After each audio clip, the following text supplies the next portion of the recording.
جب ہم قدیم مصر کا نام سنتے ہیں تو فوراً ذہن میں کون آتا ہے؟ ظاہر ہے توتن خامون، رمسیس اعظم، کلیوپاترا، یہ بڑے نام ہیں۔ جی بالکل، یہ تو وہ نام ہے جو تاریخ میں کیا کہتے ہیں امر ہو گئے ہیں۔ لیکن یہ جان کر شاید حیرت ہو کہ مصر پر کم از کم 170 فرعون نے حکومت کی، 170، اور ان میں سے زیادہ تر کا تو نام بھی ہم نہیں جانتے۔ یہ واقعی ایک بہت بڑی تعداد ہے، اور سوال یہی پیدا ہوتا ہے کہ آخر اتنے سارے حکمران گمنامی میں کیوں چلے گئے؟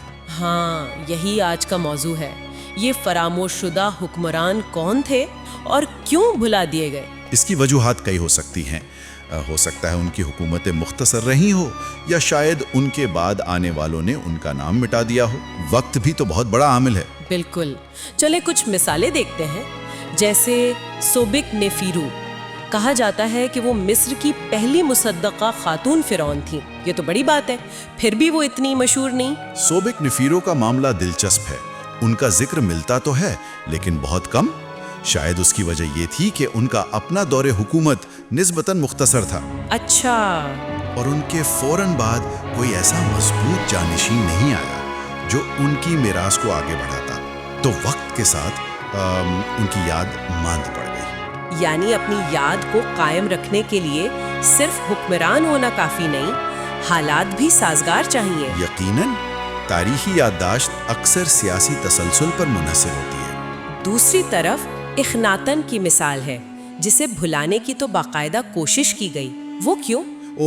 اخناتن تو ایک بالکل ہی الگ کیس ہے۔ اس نے تو پورے مذہبی نظام کو چیلنج کر دیا۔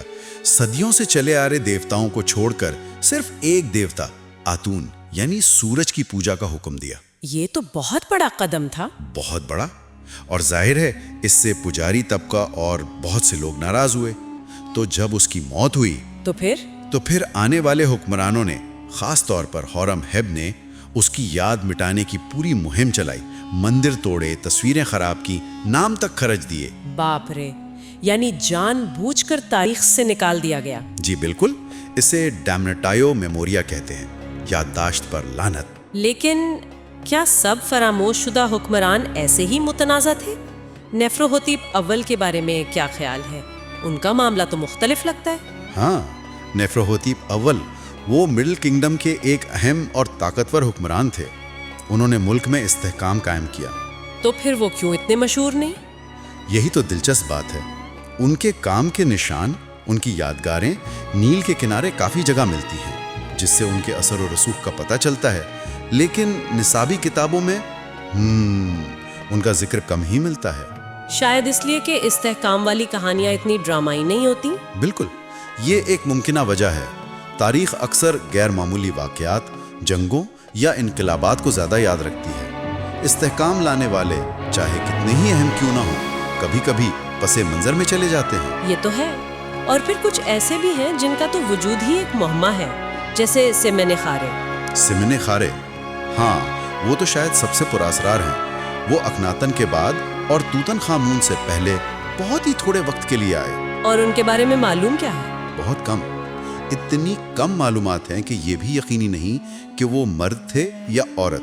کچھ کہتے ہیں اخناتن کا بھائی یا بیٹا تھا۔ اچھا، اور ایک تیر یہ بھی ہے کہ یہ دراصل ملکہ نفرتیتی تھی، اخناتن کی بیوی، جو مردانہ نام سے حکومت کر رہی تھی۔ واقعی یہ تو کسی فلم کی کہانی لگتی ہے نا؟ تو ابہام بہت ہے، ریکارڈز کم ہیں، اور جو تھے وہ بھی شاید مٹائے گئے۔ تو خلاصہ یہ ہوا کہ فرعون کے بھول جانے کی کئی وجوہات ہیں۔ جان بوجھ کر مٹایا جانا، سیاسی دشمنیاں، ریکارڈز کا وقت کے ساتھ ضائع ہو جانا، یا شاید حکومت کا غیر متاثر کن ہونا۔ جی، یہ سب وجوہات ہیں، اور یہ بھی یاد رکھنا چاہیے کہ کامیابی کا پیمانہ بھی بدلتا رہتا ہے۔ توتن خامون کو ہی دیکھ لیں، ان کی حکومت بذات خود شاید اتنی شاندار نہ تھی، لیکن ان کا مقبرہ؟ بالکل، مقبرے کی دریافت نے انہیں دنیا بھر میں مشہور کر دیا۔ ہو سکتا ہے ان سے زیادہ قابل حکمرانوں کے مقبرے وقت کی نظر ہو گئے یا ابھی تک ملے نہیں۔ قدرتی آفات، جنگیں، ان سب نے بھی بہت ثبوت مٹا دیے۔ تو اس کا مطلب ہے کہ جو تاریخ ہم پڑھتے یا سنتے ہیں وہ ادھوری ہے؟ یقیناً ادھوری ہے۔ ان مشہور ناموں کے پیچھے گمنام حکمرانوں کی ایک لمبی قطار ہے، جنہوں نے مصر کی اس عظیم تہذیب کی تعمیر میں اپنا حصہ ڈالا، چاہے چھوٹا ہی صحیح۔ ان کی کہانیاں بھی تو اہم ہوں گی، ہے نا؟ بالکل، ہر حکمران مشہور ہو یا گمنام اس تہذیب کی تاریخ کا ایک دھاگا ہے۔ ان کی کوششیں، ان کے فیصلے، ان کی بنائی ہوئی چیزیں سب مل کر ہی تو وہ تصویر بنتی ہے جو ہم دیکھتے ہیں۔ تو جب ہم میوزیم میں کوئی مصری چیز دیکھیں یا اہرام کو دیکھیں تو یہ سوچنا چاہیے کہ ان مشہور چیزوں کے پیچھے نہ جانے کتنی ان کہی کہانیاں ہیں۔ صحیح، اور یہی تو تاریخ کا مزہ ہے، یہ ایک مسلسل کھوج ہے۔ کیا پتا کل کوئی نئی کھدائی ہو، کوئی پرانا لکھا ہوا متن پڑھا جائے اور ان میں سے کوئی بھولا بسرا فرعون پھر سے زندہ ہو جائے۔ یہ خیال تو بہت دلچسپ ہے نا؟ یہ ہمیں یاد دلاتا ہے کہ ہم کتنا کم جانتے ہیں، اور یہ امید بھی دیتا ہے کہ ماضی کے راز ابھی کھلنے باقی ہیں۔ ہو سکتا ہے ان گمنام فرعون میں سے کسی کی کہانی اگلی بڑی تاریخی دریافت بن جائے۔